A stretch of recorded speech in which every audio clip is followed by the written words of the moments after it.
Stopwatch has started on the Chicago Blackhawks. And let me do a quick intro on this team.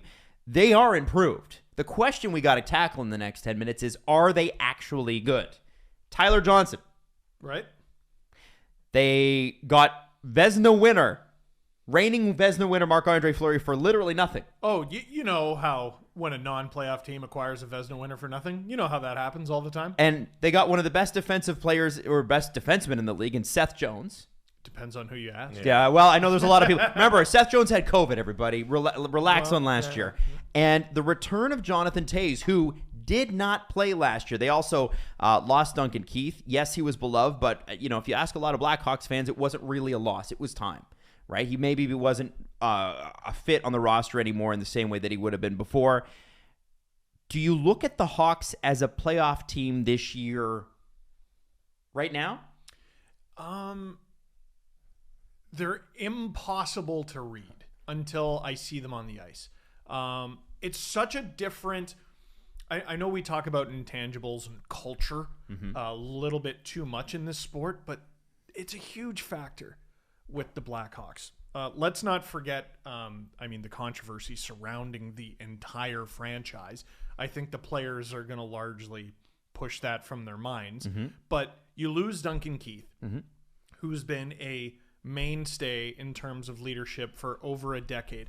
Jonathan Toews, who never actually left, comes back. And part of me wonders, is it a little out of sight, out of mind? I'm sure he stayed in touch with guys, but other guys would have had to step up in his absence. And then Marc-Andre Fleury comes in, who's always been this really positive force and seems to positively affect the teams he's with outside of all the saves he's able to make.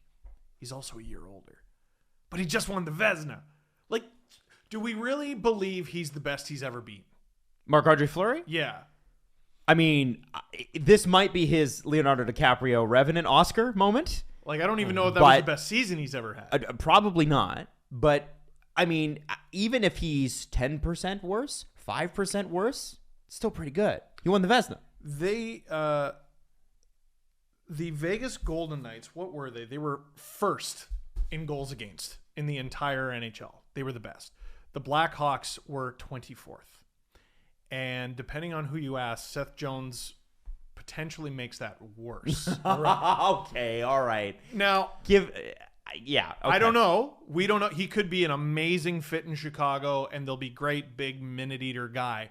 But it's one thing playing behind Vegas, whose thing is that they're no longer the high-flying team that we saw come out of the expansion draft.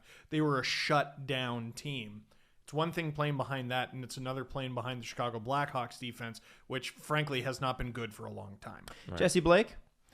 I think you look at the top two lines, and you bring back Jonathan Toews, who didn't play a single game last year. And then it's Doc, it's DeBrincat, it's Kane, it's Taves, it's Kubliak, it's Tyler Johnson. DeBrincat was unbelievable last season. What was it? He was on a 40-goal pace, which is ridiculous. He had 32 goals, 24 assists, 56 points in 52 games. Nearly a 50-goal pace. Yeah. And then you're bringing back a guy who's won 3 Stanley Cups.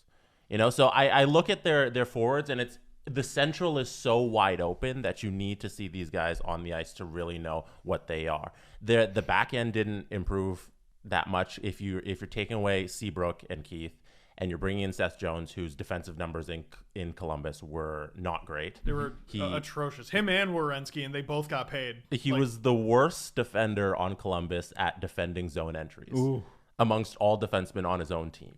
And they bring him in, they give him this giant contract. And I don't know how this team meshes well together when there's so many new pieces and they didn't improve where their weakness was, which was on the defense. That goalie tandem is going to get a workout. Well, and I remember heading into last season, I was like, who the hell is the goalie? And Kevin Lankinen comes out of the gate. Remember, Chicago was really hot out of the gate, and he was amazing. But then I think he got injured at some point, and he never really got it back. And Malcolm Subban, struggled, and I'm trying to remember who else they had in net. Now you got Marc-Andre Fleury in front of Lankinen. That could be a really, really good tandem for them, and it could cover up a lot of mistakes. And if that happens, we know they can score. Yeah. No question. If you look at those four guys, if you look at Kirby Dach and DeBrincat, and then you pair them with Taves and Kane, and you say those four guys are four of the top 25 players in the league in the entire NHL, like that you can get by with that. We've seen score your way out of trouble. We've seen Edmonton do it for years. We've seen Boston have a solid two lines and get away with this. So Chicago has a chance here to be a decent team in the Central because of how wide open it is. And defense is a team concept. And you go from being a team that has a perennial Selke guy with Taves to not having him with the snap of a finger. Yeah, no wonder you drop to bottom 10 in the league. Also that snuck under the radar here. Obviously, on the depth side of things, you've got Dylan Strome and Jujhar Khaira on the fourth line, which does not hurt. Forgot Khaira got That's pretty there. good. Yeah. Also, I like him. Caleb Jones came over in that Edmonton deal. Now, listen, maybe his ceiling isn't as high as was first expected. Could still happen. He's a young guy. But there's a young, pretty good defenseman that just, we'll just throw it Chicago's way. And we always say this, please stop helping Chicago. And they did. And I know, and I loved Calvin DeHaan's press conference. He walked up to the podium and said, "Sorry, Chicago fans, I'm still here." I really do love that guy, man. He's great. Yeah. He's so much fun. I always wish he was a Leaf. You know that. I do. Now, maybe his skills are diminished a little bit. Maybe he had an off season, whatever. That is at least historically, defensively reliable guy.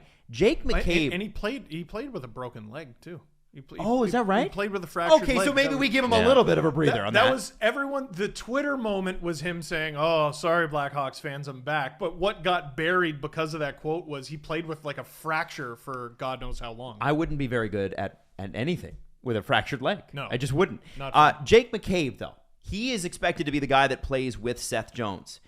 If Seth Jones is bad at offense, can Jake McCabe make up for that? Sorry, Seth Jones bad at defense, I guess, because he's spectacular at it. The other way around. Is Jake McCabe the guy that can step in there and be, the yin to the yang? Well, we talked about Vegas, and he would have some familiarity, I think, with Marc-Andre Fleury.